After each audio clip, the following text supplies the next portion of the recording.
اچھا سلوک کرو. قرآن میں ہے ان تبروہم، اچھا سلوک کرو. وتقسطوا الیہم، ان کے ساتھ انصاف کا معاملہ کرو.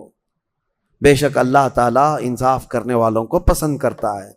یہ دونوں آیتیں ہمیشہ یاد رکھنا چاہیے، ورنہ یہ نکالتے ہیں ایک آیت اور ہر جگہ بیان کرتے ہیں کہ قرآن میں جو ہے کافروں کو مارنے کا حکم ہے، قتل کرنے کا حکم ہے، کافروں سے دوستی نہ کرنے کا حکم ہے. یقیناً کون سے کافر؟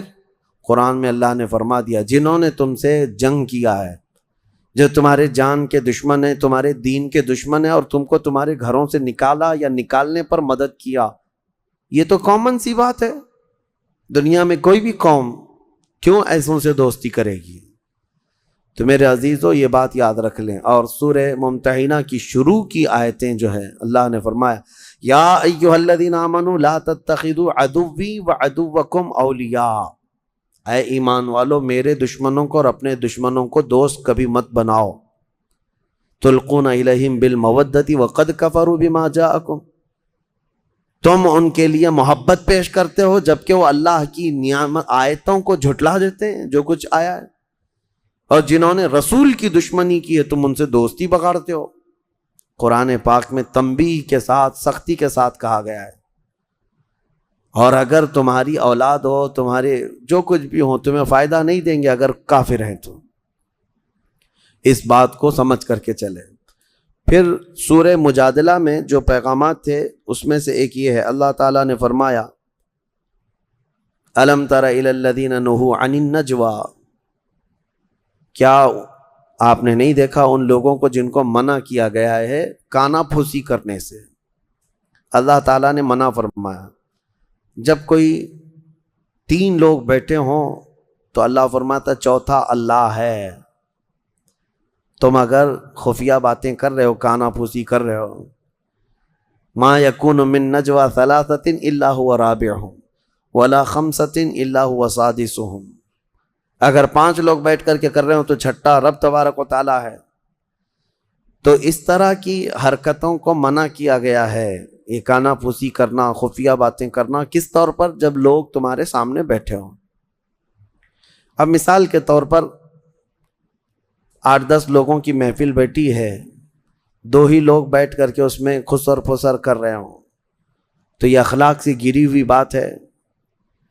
کیونکہ دوسروں کے دلوں میں شیطان شک ڈال دے گا کہ یہ میرے ہی متعلق کچھ بول رہے ہیں، اور ہر ایک یہی سوچنے لگے گا کہ یہ میرے خلاف پلاننگ چل رہی ہے. اس طرح کی حرکت کرنے سے پرہیز کرنا چاہیے، بچنا چاہیے.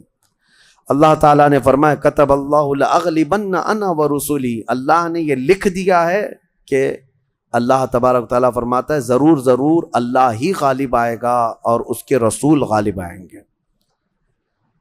اور پھر یہ ایک آیت یہ بھی میں آپ کو سنا دوں، لا تجد قوما یؤمنون باللہ والیوم الآخر یوادون من حاد اللہ ورسولہ ولو كانوا آباءهم او ابناءهم او اخوانهم او عشیرتهم. اللہ فرماتا ہے محبوب آپ ایسے لوگوں کو نہیں پائیں گے جو اللہ پر اور آخرت پر ایمان رکھتے ہوں. ایسے مومنین کبھی بھی اللہ اور اس کے رسول کے دشمنوں سے دوستی ہرگز نہیں کریں گے، چاہے ان کے باپ ہوں، چاہے ان کے بھائی ہوں، چاہے ان کے خاندان والے ہوں، چاہے ان کے بیٹے ہوں، دوستی نہیں کریں گے. یہ قرآن کی آیت ان صحابہ کے لیے ہے. ایک بار حضرت ابو عبیدہ بن جراح، ان کے متعلق یہ روایت ہے، بارگاہ رسول صلی اللہ علیہ وسلم میں آئے، ایک کپڑے میں کسی کا کٹا ہوا سر لے کر کے آئے جس سے خون ٹپک رہا تھا. حضور نے پوچھا یہ کیا ہے؟ سر وہ کپڑا ہٹا کر دکھایا، کہا یہ میرے باپ کا سر ہے. کہا کس نے قتل کیا؟ کہا میں نے کیا. کیسے؟ انہوں نے کہا کہ حضور بہت برداشت کیا، جب میں گھر جاتا تھا یہ آپ کو گالیاں دیتا تھا، ہر بار یہ آپ کو گالیاں دیتا، اور میں اس کو بارہا سمجھاتا کہ جو کوسنا ہے، جو بولنا ہے مجھے بول، میرے مصطفیٰ کی شان میں کوئی جملہ نہ کہنا. لیکن یہ مجھے جلانے کے لیے ہمیشہ آپ کی شان میں بری بری باتیں کہتا. آج میں شکار سے واپس آ رہا تھا، اپنے معمول کے مطابق یہ مجھے بولنے کی بجائے آپ کی شان میں گندی گالیاں دینے شروع کیا. مجھ سے برداشت نہ ہوا اور میں نے تلوار اٹھائی اور چلا دیا، گردن کٹ گئی. پھر مجھے احساس ہوا کہ میں نے جس کا قتل کیا اگر مجھے یہ سزا ہے تو میں بارگاہ مصطفیٰ میں حاضر ہوتا ہوں، جو سزا ہوگی قبول کروں گا۔ حضور پاک صلی اللہ تعالیٰ علیہ وسلم کے پاس وہ آئے اور کہا کہ میری جو سزا ہے وہ دے دے۔ اسی وقت یہ آیت اتری، اللہ نے فرمایا ایمان والے چاہے ان کا باپ ہو چاہے بیٹا ہو، ایسوں کی وہ ذرا برابر رو رعایت نہیں کرتے جو اللہ اور اس کے رسول کے دشمن ہیں۔ تو اللہ کے نبی صلی اللہ تعالیٰ علیہ وسلم نے فرمایا کہ تمہارے اس عمل کو اللہ تبارک و تعالیٰ نے گناہ نہیں فرمایا، بلکہ آیت میں اللہ نے فرمایا رضی اللہ عنہم ورضوا عنہ، اللہ ان سے راضی ہوا، اللہ ان سے راضی ہوا اور وہ اللہ سے راضی ہوئے، اللہ ان کو جنت میں داخل فرمائے گا۔ اصل رشتہ ہمارا حضور پاک کی ذات سے جڑا ہوا ہے، اگر یہ رشتہ سلامت ہے تو ہمارے سارے رشتے ہیں، اور اگر یہ رشتہ نہیں ہے تو پھر ہمارے کوئی رشتے نہیں ہیں۔ ہاں بہت آسان سا ہے اصول دوستی اپنا، جو ان سے آشنا نہیں وہ ہمارا ہو نہیں سکتا، جو نبی پاک صلی اللہ تعالیٰ علیہ وسلم کا نہیں ہے وہ پھر وہ ہمارا نہیں ہو سکتا۔ سورہ صف کی ہم نے تلاوت کی جس میں اللہ نے صحابہ کی تعریف فرمائی، ان اللہ یحب الذین یقاتلون فی سبیلہ صفا کأنہم بنیان مرصوص، بے شک اللہ تعالیٰ ان مجاہدین سے بہت محبت کرتا ہے کہ جب وہ اللہ کی راہ میں جہاد کے لے جاتے ہیں تو ایسی صف بناتے ہیں جیسے سیسا پلائی ہوئی دیوار ہو، کوئی ان کی صفوں کو نہیں چیر پاتا۔ آپ کو پتہ ہے حضرت عمر فاروق رضی اللہ تعالیٰ عنہ کا قتل کرنے والا نماز کی حالت میں آپ کو قتل کیا گیا تھا۔ آپ فجر کی نماز پڑھا رہے تھے، ایک رکعت ہو چکی تھی، اور حضرت عمر فاروق رضی اللہ تعالیٰ عنہ کو ابو لولو مجوسی پیچھے سے آ کر ایسا وار کیا تھا کہ حضرت عمر فاروق رضی اللہ تعالیٰ عنہ کی پیٹھ سے وہ زخم سینے کی طرف آیا اور آپ مصلی پر گر گئے۔ لیکن یہ جو صحابہ مسجد نبوی میں نماز پڑھ رہے تھے کسی نے نماز نہیں توڑی۔ حضرت عمر فاروق رضی اللہ تعالیٰ عنہ جب مصلی کے کنارے گر گئے تو حضرت عبد الرحمن بن عوف رضی اللہ تعالیٰ عنہ آگے بڑھے اور ایک رکعت انہوں نے کمپلیٹ کرائی۔ یہ نہیں کہ بھگدڑ مچ گئی، خلیفہ وقت 10 سال جنہوں نے خلافت کیا ہے حضرت عمر فاروق، امیر المومنین شہید ہو چکے یا مصلی پر گر چکے، بھگدڑ مچ گئی انہیں۔ پیچھے سے حضرت ابن عوف آگے بڑھے، انہوں نے نماز کمپلیٹ کرائی ایک رکعت، اور سلام پھیرنے کے بعد جس نے قتل کیا تھا اس کو ڈھونڈنا ہی تو تھا۔ لیکن میں جس وجہ سے یہ واقعہ عرض کر رہا ہوں کہ وہ مسجد سے باہر جا ہی نہ سکا۔ کیوں؟ صحابہ کی صفیں اتنی مضبوط ہوتی تھی کہ کسی صف کو وہ پھلان ہی نہیں سکا۔ انہی صفوں کی تعریف میں اللہ نے فرمایا یہ اللہ کے رسول کے غلام صحابہ مجاہدین ایسی صف بناتے ہیں جیسے سیسا پلائی ہوئی دیوار ہے۔ کوئی اس میں سیسا پلائی ہوئی دیوار کا مطلب یہ ہوتا ہے کہ اس میں سوراخ بھی کرو تو سوراخ نہیں ہوتا، سیسے والی دیوار میں، سیمنٹ کی دیوار میں سوراخ تو ہو جاتا ہے، سیسے کی دیوار میں ہوتا بھی نہیں، بڑا مشکل ہے۔ تو صحابہ کی صفوں کی اللہ نے تعریف فرمائی۔ آج ہماری صفیں کہاں ہیں؟ اللہ ہمیں وحدت صفوف عطا فرمائے، یعنی صفیں اللہ تعالی ہمیں متحد رکھنے کی توفیق عطا فرمائے۔ اور حدیث پاک ہے جس نے صف کو توڑا اللہ اسے توڑ دے گا، من قطع صفا قطع اللہ، جو صف کو قطع کرتا ہے۔ صف توڑنے کا مطلب یہ ہے کہ نمازوں میں بھی اگر آپ نے کشادگی رکھی جس کو فرجہ کہتے ہیں، اسی لیے سنت ہے میرے آقا صلی اللہ علیہ وسلم کی، جب بھی جماعت کے لیے کھڑے ہوتے نماز کے لیے، حضور رکعت باندھنے سے پہلے صحابہ سے کہتے استووا واعتدلوا، سیدھے ہو جاؤ، برابر ہو کر کھڑے ہو جاؤ، استقیموا، کندھے سے کندھا ملا لو، یہ تاکید کر کے پھر جماعت شروع کرتے۔ میرے آقا کی سنت تھی یہ۔ کیوں؟ اس لیے کہ فرمایا گیا جب دو لوگوں کے بیچ میں گیپ ہوتا ہے، جگہ خالی ہوتی ہے، تو وہاں شیطان داخل ہو کر دونوں کے دلوں میں وسوسے ڈالتا ہے۔ صفوں کو مضبوط کرنا ضروری ہے۔ پھر سورہ جمعہ کی ہم نے تلاوت کی ہے۔ سورہ جمعہ میں اللہ تعالیٰ نے یہودیوں کے عالموں کی ایک صفت بیان کی، مثل الذین حملوا التوراۃ ثم لم يحملوها کمثل الحمار يحمل اسفارا۔ یہ تورات کے عالم جو ہیں ان کا حال تو ایسی ہے کہ کتاب تو پوری ان کو یاد رہتی ہے لیکن عمل نہیں کرتے۔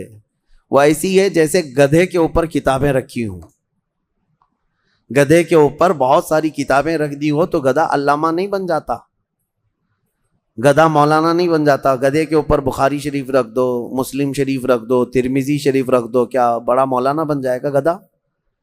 بس یہ ہے کہ وہ کتابیں اٹھایا ہوا ہے. ایسے کتابیں اٹھائے ہوئے بہت سارے وہ لوگ ہیں جو بے عمل لوگ ہیں، یعنی کتابیں پڑھ تو لیے ان لوگوں نے، بہت ساری چیزیں یاد تو کر لی لیکن عملی طور پر نہیں آ سکے. ان کے متعلق قرآن پاک میں یہ آیت آئی ہے. اور اس کے بعد رب تعالیٰ فرماتا ہے یہودیوں کی صفت یہ ہے کہ یہ کہتے ہیں کہ ہم اللہ کے بہت پیارے ہیں. اللہ فرماتا ہے یا ان زعمتم انکم اولیاء للہ من دون الناس، محبوب آپ ان سے کہہ دیں اگر یہی اللہ کے پیارے ہیں، محبوب ہیں لوگوں کے علاوہ. آج بھی ان کا عقیدہ یہی ہے کہ نحن شعب اللہ المختار. یہ کہتے ہیں پوری کائنات میں اللہ کی چنی ہوئی جماعت ہم ہیں، یہودی چنی ہوئی جماعت ہیں، یہ منتخب ہیں. تو اللہ تعالیٰ نے ان کو چیلنج کے طور پر کیا فرمایا، اگر یہ اللہ کے پیارے ہیں جیسا کہ ان کا گمان ہے تو محبوب آپ ان سے کہہ دیں موت کی تمنا کریں اللہ سے ملنے کے لیے. فَتَمَنَّوُا الْمَوْتِ إِن كُنتُمْ صَادِقِينَ، اگر سچے ہو تو موت کی تمنا کرو. کیونکہ اللہ نے ایسی چیز کا ان کو چیلنج دیا جو یہودی چاہتے ہی نہیں، یہودی مرنا ہی نہیں چاہتے. ان کے ہاں سلام بھی کرتے ہیں تو 1000 سال، یہ کہتے ہیں بھائی تم 1000 سال جیو، وہ اس کو بولتا ہے تو بھی 1000 سال جیے. اور قرآن میں ہے اگر اللہ ان کو 1000 سال کی عمر بھی دے دے، لو يعمر 1000 سنة، اگر ان کو 1000 سال کی بھی عمر دے دی جائے تو بھی ان کا پیٹ نہیں بھرتا، یہ اور جینا چاہتے ہیں. آج یہ پوری ایڑی چوٹی کا زور لگا کر کے بیٹھے ہیں کہ کسی طرح سے ہم موت پر کنٹرول حاصل کر لیں، موت ہمارے ہاتھ میں آ جائے، پھر جو ہے دوسروں کو مارتے رہیں گے اور ہم زندہ ہی رہ جائیں گے. یہ جینے کے بہت بڑے حریص ہیں اور اللہ نے ان کو چیلنج کے طور پر فرمایا اگر تم کہتے ہو کہ اللہ کے سچے دوست تم ہی ہو تو موت کی تمنا کرو. قرآن میں خود رب تعالیٰ نے جواب دیا وَلَن يَتَمَنَّوْهُ أَبَدًا وَلَا يَتَمَنَّوْنَهُ أَبَدًا بِمَا قَدَّمَتْ أَيْدِيهِمْ. اے محبوب یہ ہرگز تمنا نہیں کریں گے موت کی، پوچھ کے دیکھ لیں ان کو، کیونکہ ان کی کرتوت ایسی ہیں کہ یہ مرنا ہی نہیں چاہتے. واللہ علیم بالظالمین، اللہ فرماتا ہے اللہ ظلم کرنے والوں کو جانتا ہے. لیکن میرے عزیزو، امت محمدیہ کے جو مومنین ہیں یہ موت سے ڈرتے نہیں، بلکہ ہمارا ایک لقب ہے زمانے میں کفن بردوش. کفن بردوش کا مطلب ہے کہ یہ اپنے کندھے پر کفن لے کر چلنے والی قوم ہے، اسے موت سے خوف نہیں ہے. اسی کو تو اقبال نے کہا تھا کہ انگریز پورے مسلمانوں کو دیکھ کر کے ایک بات کہتے تھے یہ فاقہ کش موت سے ڈرتا نہیں، ذرا روح محمدی اس کے بدن سے نکال دو.